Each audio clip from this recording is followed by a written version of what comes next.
Alright everyone, and welcome back to another F123 game experiment. Today we're here for the second part of Can We Win the Race in an Alpha Tauri with half the tyre wear. Now obviously, if you haven't seen part 1, that was a 35% race driving as Daniel Ricciardo at the Italian Grand Prix. For this week's episode we are here at Suzuka, because of course this weekend is this Japanese Grand Prix and we're going to be driving as the local Yuki Tsunoda as well. But can we win in the Alpha Tauri? We managed second place. Spoiler alert if you haven't seen that 35% video yet. In Monza, second over of course to the man and the machine himself, Max Verstappen. We're going to start him down once again in last place to make this a interesting challenge to see, can we get, let's see where we can go. Can we beat the second place we got in Monza? Now, the advantage we got here is that the AI will all tend to use hard tyres in a 50% race compared to a 35% race. So we have the chance to potentially do a little bit better, but race strategy is going to be simple, one stop, always medium, soft, medium. So 5 lights then for the Japanese Grand Prix, and away we go. And it's a good start. The Haas is going to cut across their Magnus, so we're going to go to the outside. Can we get Sargent as well? No, he shuts the door. We're going to try and go around the outside of Logan Sargent in the Williams car. Can we make this move stick? Come on, Logan, give me some room. Somebody got fired out of Williams. There we go. And up to P18. Next us up with the hairpin is our teammate. Having a look at the inside here. This is the textbook move went on lap 1. But Ricciardo, to be fair, does very well on the outside there to defend the position. Now though, we're going to have another go at our teammate down to 130. I want him to just follow us through, but the problem with the AI is they do get stuck behind, tend to get stuck behind sometimes, and that Daniel tries to turn in on us at 130R. Then we're just going to get Albon as well with a huge dive bomb there. Here's a replay of what happened. So we're side by side going through 130R, and then I think there was a bit of me going too straight on there. But then again, we have got the inside there, and then we tried to force Albon out. Didn't quite work to get him out and get Ricciardo through. But up at the front, you can see that's the problem we have. Verstappen is running away, just like he'll probably do this weekend after the tantrum that he had last weekend as well. Next up is Yoga and Yui's on the hard tyre. Yeah, we're just going to make light work of him. But now we've got the two Alpines. They're on soft tyres, so it might take a little while to try and get past. But then the Alpine isn't very good in a straight line, as we know. It is very down on power. So we are going to try a dive bomb down the inside of Pierre Gasly, the first of the two Alpines, and now we're going to try and get the second one. We're all sort of being backed up by one of the McLarens there. It's at the hairpin. We are going to make that move on Ocon this time. A bit the back end steps out. We're going to just carry on anyway up to P13 to start making progress. Ricciardo's still stuck down in P18 as well. We're now going to sniff about a Holcomb, but I can't do it at 130R. But can we do at this? Hopefully we don't make collision like Prost and Senna did all those years ago, and we don't. And we're up to P12. Next up is Oscar Piastri, going to go down the inside of 130R because he gives the space. Come on, Oscar. Just because you've got a 2026 contract doesn't mean you can hold the road. And going to get in front of Bottas as well. The Alpha. I mean, what are they thinking of putting hard tyres on when everyone half the grid's on softs? That's why now we're going to annihilate Stroll. He should really be playing tennis with some DRS and up to P9. As well. Here's a replay then of this move. It's a bog standard DRS move. Obviously Senna and Prost also collided at this corner many years ago, but that was on lap 1. Stroll almost closing in on my rear end. Lucky he didn't make contact, and then into Spoon. This is a very unlikely place to make an overtake, but up the inside of Sergio Perez there. And up to P8, I think Perez is an issue because that Red Bull is going very slowly. We're able to make light work of him down the inside. of Spoon and up to P8 there. As well as we're watching, Perez sort of has a problem because Stroll now is catching up to him, as is that pack left by Piastri. Piastri, I'm sure, has some sort of problem as well, as we can't catch up to Piastri's teammate Lando Norris. But Norris has used a bit of his battery, which is annoying because I can't get past him on the straight there, so we're going to have to sit behind. Well, my countryman, not Yuki's, now got to sit behind, pull out on lap number 9 as well down the inside. We're finally going to get that move on lap number 9. Lando's going to think coming back, we're going to close the door on him now.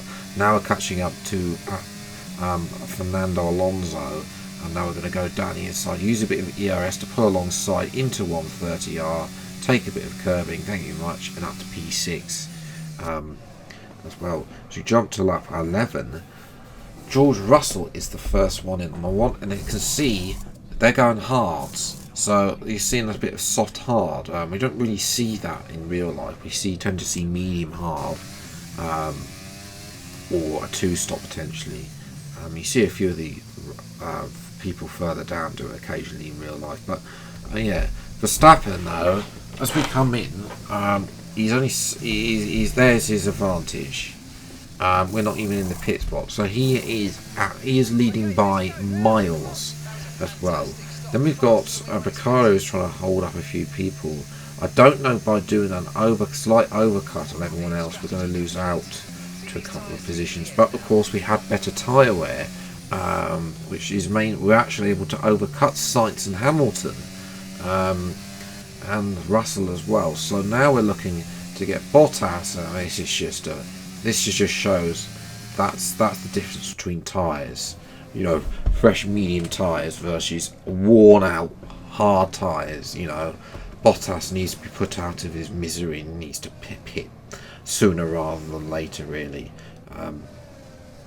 As well as George Russell, who's also on the hard tyres, he's lost out to his teammate, and it's going to get worse for Russell because, ladies and gentlemen, it's a Spinala as well. He initially slowed up Norris there, but Russell's Spinala is exactly what we needed, because there is the safety car being brought out to recover Russell's Spinala'd car.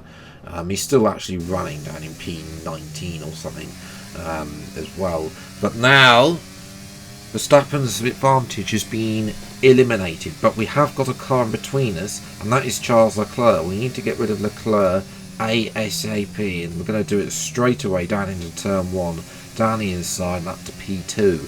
So now it's a straight fight to the finish between myself and Max Verstappen. Leclerc is not going to hang about though, because his Ferrari engine's decided it doesn't want to race anymore, and his engine is dead, so he's out the race as well.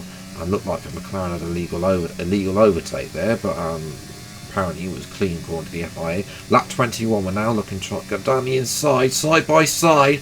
Can we get the lead from Verstappen? Yes, we can. And Verstappen will be annoyed with Russell bringing out the safety car there. Here's a replay. For the race lead, pulled alongside. Verstappen didn't really have an answer, but now trying to pull away from him is going to be impossible. He has DRS down the main straight, but we now need to try and pull away with the fresher tyres. 6% easy. His tyres are only going to be going off more and more. Ricciardo, meanwhile, he's stuck behind Piastri, and I think that's Stroll and then Perez. So he needs to clear this lot ASAP, because they have all got some sort of issue there.